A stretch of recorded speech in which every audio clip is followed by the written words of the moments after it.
সহজ লেখান্ত আমাদের সকলকে স্বাগত। আজকে আমরা অষ্টম শ্রেণীর প্রথম পর্যায়ক্রমিক মূল্যায়ন 2025 সালের ভূগোল বিষয়ের সম্পূর্ণ উত্তর সহ নমুনা প্রশ্নপত্র সেট 4 সম্পর্কে আলোচনা করব। তো চলো এই ভিডিওতে আমরা দেখে নিই ক্লাস 8 এর ফার্স্ট ইউনিট টেস্ট 2025 জিওগ্রাফি সাবজেক্টের এই কোশ্চেন পেপারের উত্তরগুলো। প্রথম ইউনিট টেস্টে তোমাদের 30 নম্বরের পরীক্ষা নেওয়া হবে, সময় দেওয়া থাকবে 1 ঘন্টা। এই প্রশ্নগুলোর পিডিএফ ফাইল আমাদের সহজ লেসন অ্যাপের মধ্যে দেওয়া আছে, অ্যাপের লিঙ্ক ডেসক্রিপশন বক্সে রয়েছে। এখান থেকে অ্যাপটিকে তোমরা ডাউনলোড করে নিয়ে চাইলে প্রশ্ন এবং উত্তরের পিডিএফগুলো নিতে পারো। দেখো এই কোশ্চেন পেপারের 1 নম্বর থেকে বলা হচ্ছে সঠিক উত্তরটি নির্বাচন করো। যে কোনো এখানে 6টা প্রশ্নের উত্তর লিখতে হবে, ঠিক আছে? 6টা প্রশ্ন দেওয়া থাকবে এবং 6টার উত্তর লিখতে হবে। প্রশ্নের মান 1 নম্বর করে দেওয়া আছে। 1 নম্বর দাগে পৃথিবীর গভীরতম গর্তটি হলো রবিনসন দ্বীপ, কোলা, মারিয়ানা খাত। তো পৃথিবীর গভীরতম গর্ত হচ্ছে, এখানে লিখবে অপশন 2 এরটা হচ্ছে কোলা, ঠিক আছে?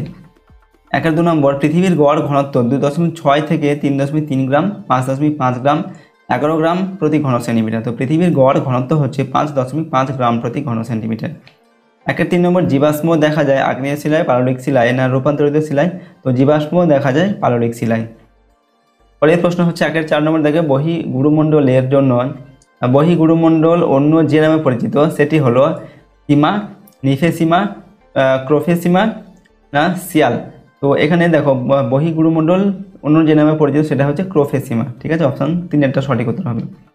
এরপর 5 নম্বর হচ্ছে পৃথিবীর গভীরতম কৃত্রিম গর্তটি হলো জার্মানিতে দক্ষিণ গর্তটি অবস্থিত জার্মানিতে, দক্ষিণ আফ্রিকায়, জাপানে না রাশিয়ায়? তো পৃথিবীর গভীরতম যে কৃত্রিম গর্ত সেটা অবস্থিত রাশিয়াতে, ঠিক আছে? এরপর 6 নম্বর ভুটানের সর্বোচ্চ শৃঙ্গের নাম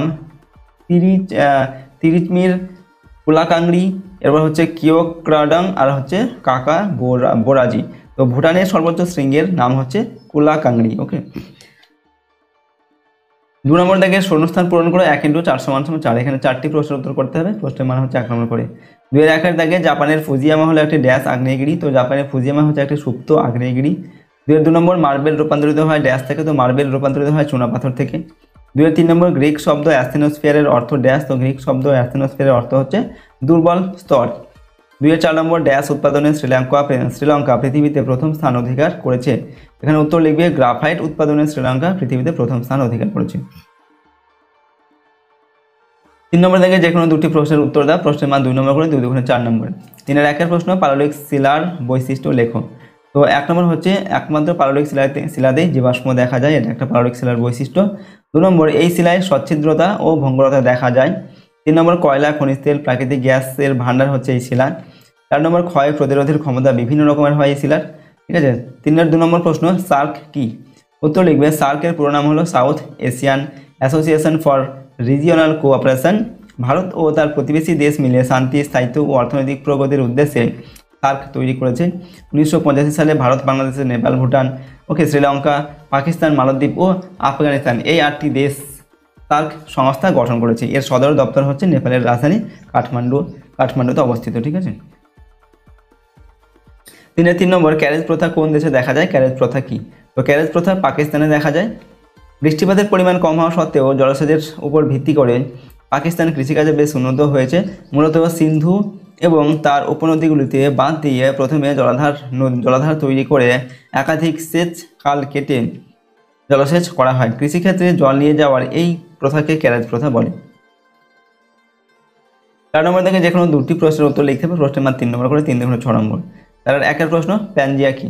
তো মহিষ সঞ্চরণ তত্ত্বের প্রবক্তা হলেন অ্যালফ্রেড ওয়েগনার। মহিষ সঞ্চরণ তত্ত্ব থেকে জানা যায় প্রায় 30 কোটি বছর আগে পৃথিবীর সমস্ত স্থলভাগ একটা বিশাল ভূখণ্ড রূপে অবস্থান করত, যাকে প্যানজিয়া বলে। পরবর্তীকালে প্যানজিয়া ভেঙে গিয়ে বিভিন্ন দিকে সঞ্চালিত হয়, অর্থাৎ মহাদেশীয় ভূত্বক সিয়াল বিচ্ছিন্নভাবে মহাসাগরীয় ভূত্বকের অর্থাৎ সীমা এর উপর বিভিন্ন দিকে সঞ্চালিত হয়। 2 নম্বর হচ্ছে অভিসারী ও অপসারী পাতসীমানার 3টি পার্থক্য লেখন।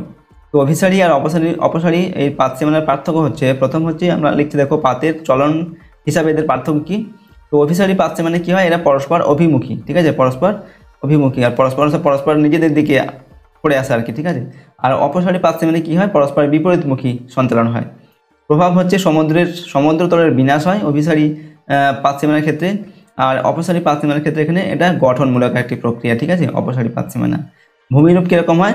অভিসারীর ক্ষেত্রে সমুদ্র খাত সৃষ্টি হয়, আর এখানে সামুদ্রিক শৈলশিরা সৃষ্টি হয় অপসারী পাতসীমানার ক্ষেত্রে। এরপর দেখো 4-এর 3 নম্বরে দেখো ভূমিকম্পের প্রাকৃতিক কারণগুলি উল্লেখ করো। তো ভূমিকম্পের প্রাকৃতিক কারণগুলি হচ্ছে 1 নম্বর পাতের চলনজনিত ভূমিকম্প। পৃথিবীর ভূত্বক কতগুলি ছোট বড় চলনশীল পাতের সমন্বয়ে গঠিত। এরকম দুটি পাতের পরস্পরের দিকে বা পরস্পরের বিপরীত দিকে চলনের ফলে পাত সীমান্ত বরাবর ভূমিকম্প হয়ে থাকে। 2 নম্বর অগ্নুৎপাত জনিত ভূমিকম্প। আগ্নেয়গিরি থেকে অগ্নুৎপাতের সময় ভূমিকম্প অনুভূত হয়। 3 নম্বর হচ্ছে ধস। ভূপৃষ্ঠের উপরিভাগে বিশেষত পার্বত্য অঞ্চলে যখন ধস নামে এবং তার ফলে খাড়া ঢাল বরাবর বিশাল পাথরের স্তূপ প্রবল বেগে নিচে পতিত হয়, তখন তার প্রভাবে ভূমিকম্প অনুভূত হয়। 4 নম্বর ভূমিকম্পের কেন্দ্র ও উপকেন্দ্র কাকে বলে। ভূমিকম্পের কেন্দ্র কি না ভূপৃষ্ঠের নিচে ভূ অভ্যন্তরের যে স্থান থেকে ভূমিকম্পের উদ্ভব হয় তা হলো ভূমিকম্পের কেন্দ্র। অধিকাংশ ভূমিকম্পের কেন্দ্র ভূপৃষ্ঠ থেকে 50 থেকে 100 মিটার গভীরে হয়ে থাকে।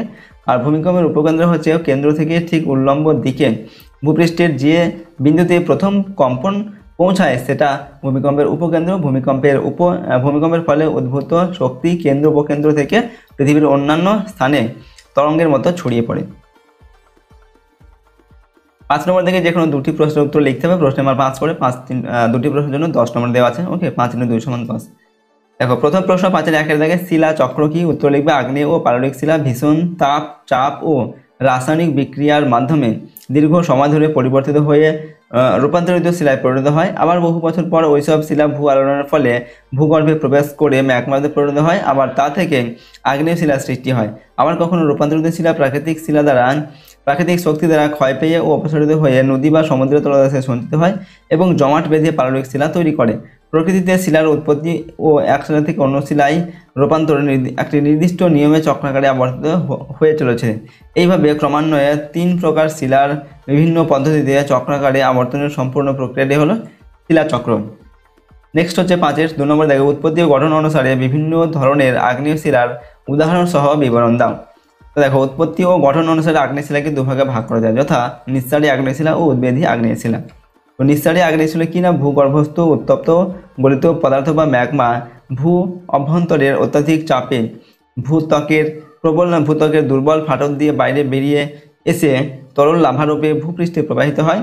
এই লাভা বাতাসের সংস্পর্শে ঠান্ডা ও কঠিন হয়ে যে শিলা সৃষ্টি করে তাকে বলে নিঃসারী আগ্নেয় শিলা। এর বৈশিষ্ট্য কিনা এই শিলার দানাগুলি খুব সূক্ষ্ম বা মিহি হয়। উদাহরণ হচ্ছে ব্যাসল্ট, অবসিডিয়ান প্রভৃতি, এগুলো হচ্ছে নিঃসারী আগ্নেয় শিলা। এরপর 2 নম্বর হচ্ছে উদ্বেধী আগ্নেয় শিলা। অনেক সময় ভূগর্ভস্থ উত্তপ্ত তরল ম্যাগমা ভূপৃষ্ঠে পৌঁছতে না পেরে ভূপৃষ্ঠের ভিতরেই দীর্ঘকাল ধরে ধীরে ধীরে ঠান্ডা হয়ে কঠিন শিলায় পরিণত হয়। এই ধরনের শিলাকে উদ্বেধী আগ্নেয় শিলা বলে। এর বৈশিষ্ট্য হচ্ছে কি না এই শিলার দানাগুলি কিছুটা স্থূল হয়। উদাহরণ হচ্ছে গ্রানাইট, ডোলারাইট, এইগুলো।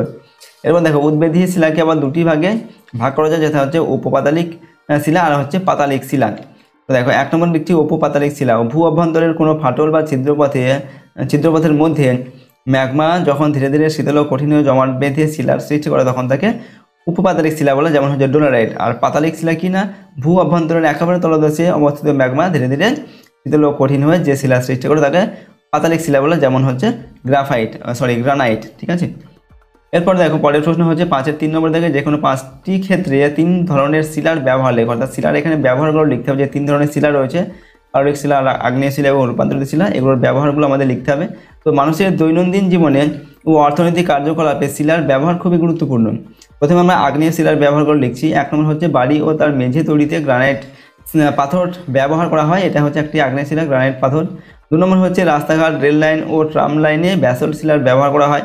3 নম্বর হচ্ছে জলজাহাজ ও জলাধার ও বাঁধ নির্মাণে আগ্নেয় শিলার ব্যবহার করা হয়।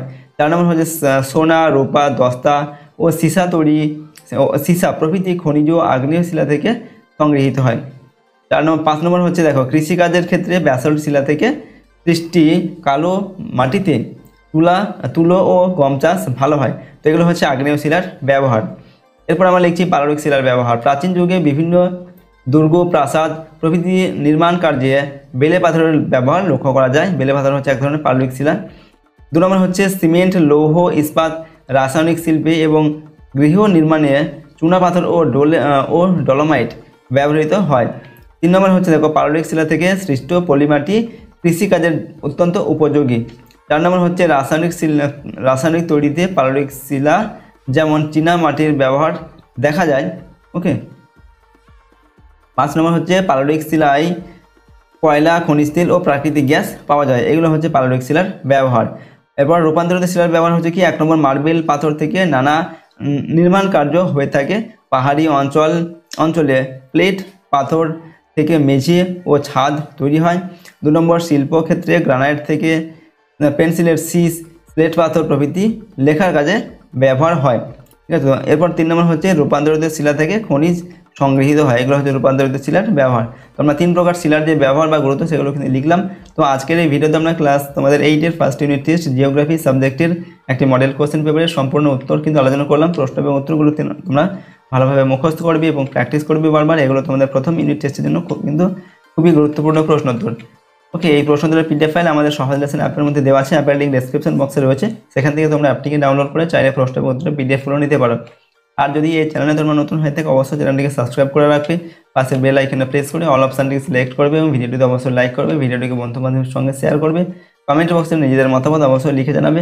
তো চলো আজকের এই ভিডিওটিকে আমরা এখানে শেষ করছি। সম্পূর্ণ ভিডিওটি দেখার জন্য অসংখ্য ধন্যবাদ।